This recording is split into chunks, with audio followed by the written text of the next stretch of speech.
O estado ainda é de atenção para o mosquito Aedes aegypti em Pindamonhangaba.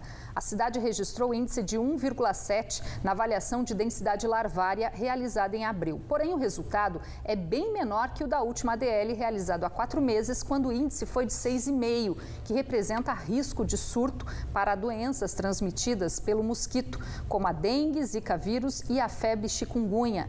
De acordo com a vigilância epidemiológica, a redução é resultado do trabalho contínuo dos agentes de controle de vetores, mas também dos moradores que devem continuar atentos a possíveis criadores do Aedes aegypti. Hoje, Dia Mundial de Conscientização contra a Violência ao Idoso, a gente mostra que o desrespeito às pessoas que chegaram à terceira idade, infelizmente, continua. São casos de idosos que não têm respeitado o direito ao assento prioritário dentro dos ônibus, até aqueles que sofrem violência em casa, negligenciados por pessoas da própria família. No Brasil, 26 milhões de pessoas têm 60 anos ou mais. O número corresponde a 13% da população. Gente cujas rugas e os cabelos brancos traduzem a experiência de décadas vividas. Sinais que deveriam impor respeito, mas nem sempre é o que acontece. Acham que idoso é a pessoa que não é capaz para nada, não tem capacidade, não tem conhecimento, então eles se julgam muito superiores.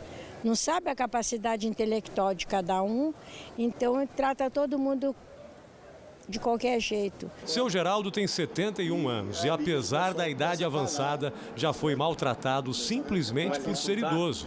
Constantemente ele enfrenta filas nos bancos e, quando precisa viajar de ônibus, o direito ao assento preferencial dificilmente é respeitado. Eles não vão lá fiscalizar na hora. Porque o motorista mesmo, ele deveria ter chamado na hora o responsável lá da empresa para poder ir lá para resolver esse problema. Segundo a Organização Mundial da Saúde, 1 em cada 6 idosos em todo o mundo sofre algum tipo de violência.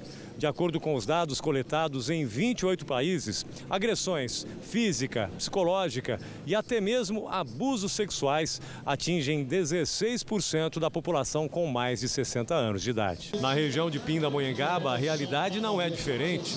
Segundo a Polícia Civil, casos de maus tratos e negligência contra idosos são os mais comuns. E na maioria das vezes, os abusos são cometidos por pessoas da própria família. São pessoas que deveriam ter a obrigação de cuidar do idoso e assim não faz, né? Na verdade, ele negligencia aquele idoso, geralmente quando ele precisa de cuidados especiais. Segundo a delegada, os crimes estão previstos no Estatuto do Idoso.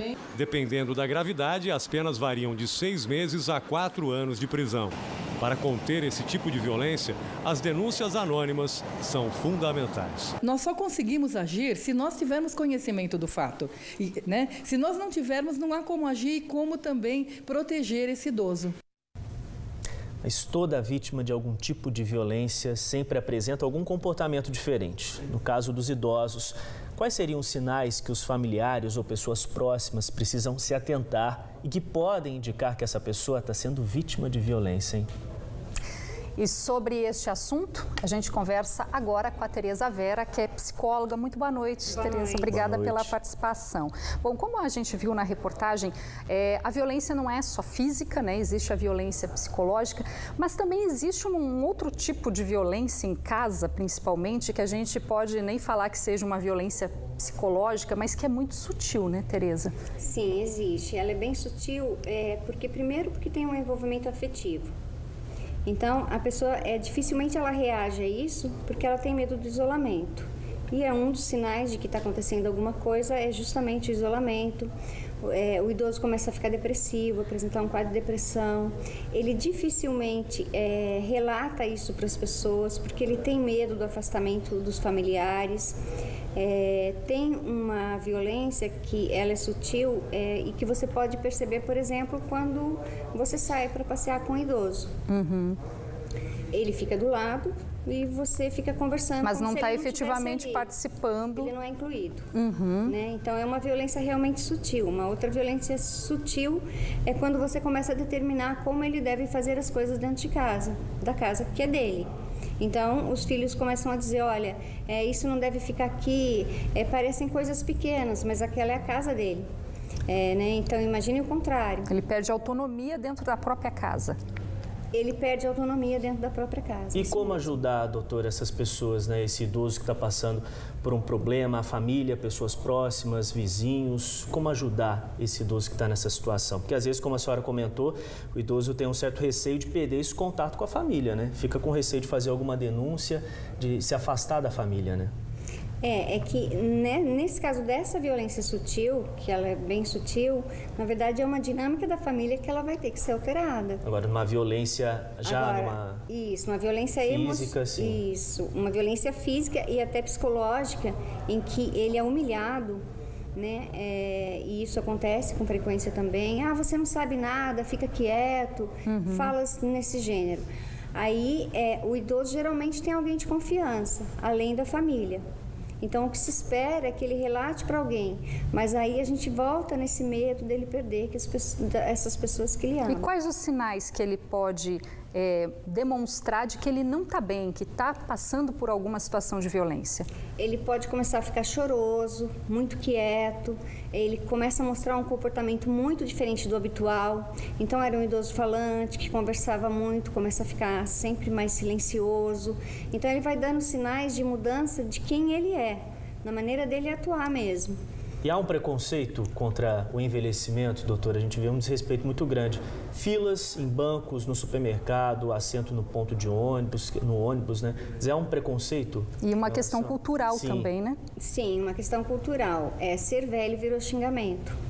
Então, inclusive quando se a gente não quer sair alguma coisa, as pessoas falam o quê? Nossa, você parece um velho, como se realmente fosse um xingamento. E não é, né? Então, eu acho que isso vem desde criança. A gente tem que ter esse comportamento na construção, né? Isso. Bom, Tereza, muito obrigada pela sua participação. Eu agradeço. Boa noite. Bom, vamos agora seguindo. O tempo continua fechado na região com previsão de chuva neste fim de semana devido à presença de áreas de instabilidade sobre o estado de São Paulo. Os detalhes a gente vai ver no mapa.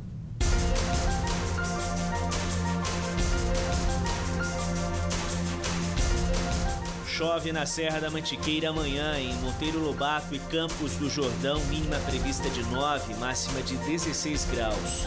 Em Caçapava, mínima esperada de 15 e a máxima não passa dos 19 graus neste sábado. Em Aparecida e Areias, céu totalmente encoberto. Os termômetros marcam máxima de 20 graus. No litoral norte, Caraguatatuba e Ubatuba registram mínima de 17 e máxima de 21 graus. Hoje fez 21 graus de máxima em Cunha. Amanhã as chances de chuva na cidade diminuem, mas a temperatura cai e a máxima não passa dos 19 graus. Chuvarada também em Taubaté, mínima de 15 e máxima de 22 graus neste sábado na cidade. Fim de semana cinza no litoral norte, máxima esperada de 19 graus em Ilhabela. As festas juninas que animam o mês de junho continuam neste fim de semana na região. Em Taubaté, a partir de hoje, começa um arraiá solidário aqui pertinho da gente no Taubaté Shopping. E quem traz os detalhes ao vivo pra gente é a repórter Sandra Riva. Muito boa noite, Sandra. Bom, conta pra gente o que vai rolar de bom aí durante todo o fim de semana. A festa já começou.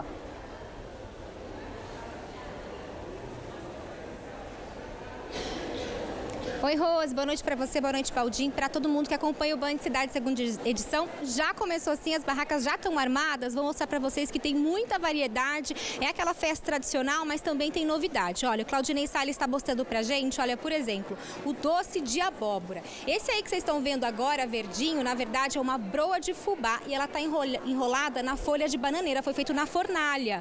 E tem muito mais, olha, doce de batata com gelatina, tem doce de mamão orgânico, tem também, ó, brigadeiro de colher, tem vinho quente, tem bolo de milho, arroz doce sem lactose, viu?